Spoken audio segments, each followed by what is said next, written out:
Hey guys, welcome to Kiwi Classics and Customs. We're coming to you today all the way from New Zealand.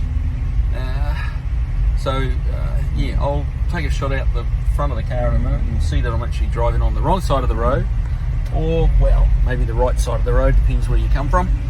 But yeah, we're just heading down to see a buddy of mine who's got a hot rod shop down in Pukekohe, and we're going to meet him and show you a couple of old Australian cars that you probably haven't seen unless you're actually one of my Kiwi Australian subscribers.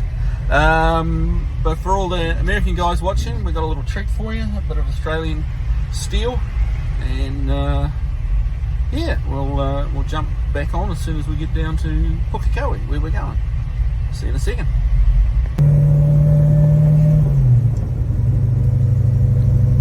A little unnerving, isn't it, guys?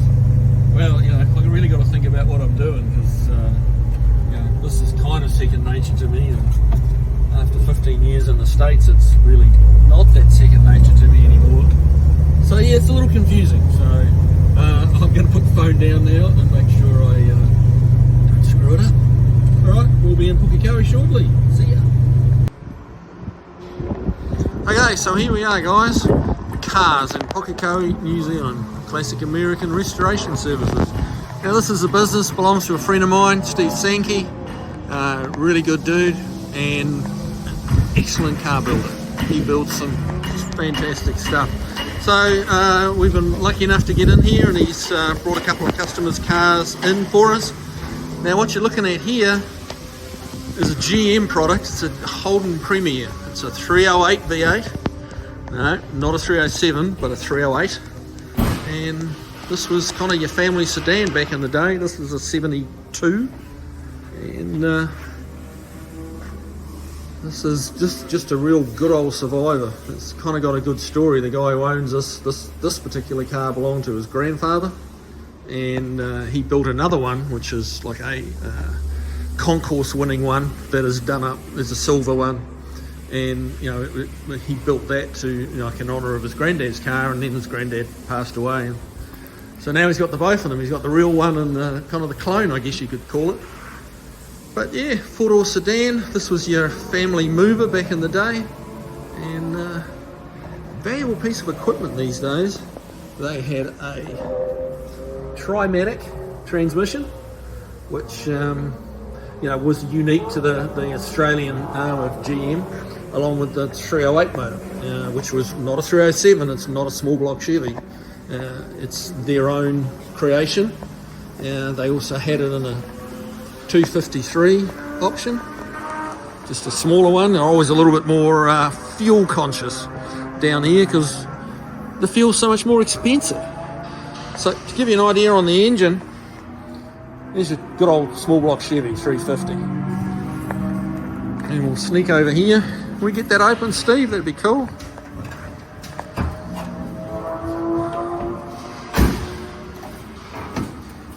This is Steve. He's the proud owner of the shop. So good guy. But yeah, that is a 308 General Motors product.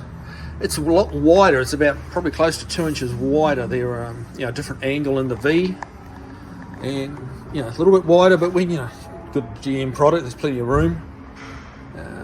But yeah, very successful motor. Ran, was in production for many years, and then eventually they switched over to the small block. But it kind of gives you an idea. Try and get, not sure how well it'll show up on camera, but as you can see, it's a lot wider. It's almost like the difference between the Clevelands and the Windsors and the Fords, and maybe the old 318s and a Mopar versus the LA 318. It's kind of that sort of difference. So, but yeah, just a neat old time capsule, this one. There's one of the locals going for lunch. So yeah, shows how long I've been in the States. I just went to open the driver's door and there's no steering wheel. Yeah, so it's all right-hand drive over here, guys. So yeah, I mean, this is a Premier, which was the top of the line one, and I guess by today's standards, it's not super luxurious, but it had the tuck and roll type thing going on here, and these were These were a very nice car, and today they're very sought after. So this is a cool old time capsule. Now, just over here, this one caught my eye when I walked in. I'll bet not many of you have seen one of these. This is a Mark III Zephyr, a Ford. It's an English Ford. They were a four-door sedan back in the day with a straight six in them. And this one, somewhere along the line, someone decided to cut the roof off it and weld the doors up, Dukes of Hazzard style. So four doors it's turned into a no door. So yeah, you just climb on in when it's not raining and go for a play. So these originally were a 6-cylinder. This one's had the good old small block Ford dropped in it. You want to see that? Yeah, let's see the engine in this one, Steve. But we got a lot to see here, just a quick pan around. He's got a little bit of everything. We're going to get to this blue one in a second. So here is the engine bay. Really doesn't look like anything that the American made. This is just a fun car. It's not meant to be, perfect or mint or. Take it to the beach. Take it to the beach, have some fun.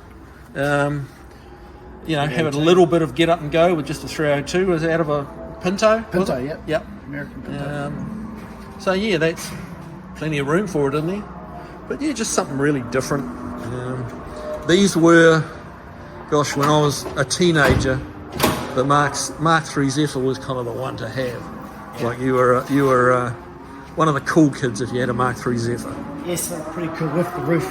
Yeah, with the roof cut off. But nobody was brave enough back then to do that. But yeah, this is not a bad conversion. They've added quite a bit of strength to it. So it's pretty neat. So there's that. What else have we got? Now, this is for the Mopar fans. This is a Mopar. It's a 74 Valiant. It is a 245 cubic inch Hemi. Not a Hemi V8, but a Hemi straight 6. You want to see that too? Yeah, I've got to see this one. Well, you might even get Uncle Tony to watch this video because he knows about these Hemi 6s, but he's never seen one. But you're about to. There we have it. It's the original old sticker. This is another neat old Survivor. Relatively low miles or just been looked after? Yeah, quite low miles, yeah. Right. Again, steering wheel on the right hand side. This trip I've actually managed not to hop in the wrong side of the car as yet. It looked like an idiot because there's no steering wheel to grab hold of, but it could well happen. But yeah, so that was an engine unique to Australia. The earlier Valiants had the old 225 slant 6 that many of you guys will be familiar with, and then they went to this one, which was a Hemi head, and was a good engine. Like they really made some torque and some power. They made it in a 245 and a 265, and the 265 would hang with the V8s pretty, comfortably. Not necessarily faster, but it would stay with them. Yeah.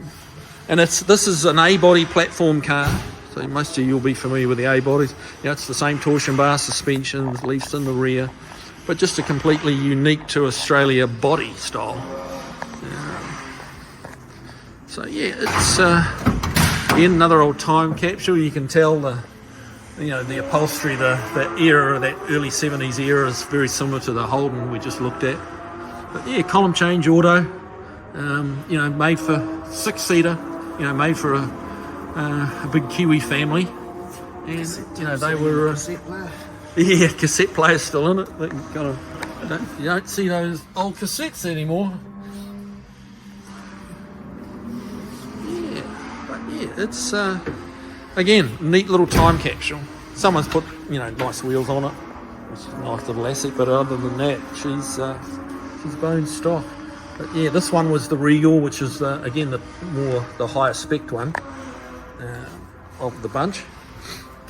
But yeah, it really doesn't look like any of the A-bodies we see in the States, does it? No. It is unique, so these are worth a lot of money. They're pretty rare now. A lot of them rusted away and didn't have a great deal of value at one point. But this is a relatively high dollar car.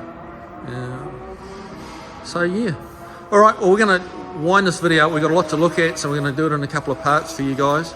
So we will be back in a minute, and with another video, part 2, and we'll see you there.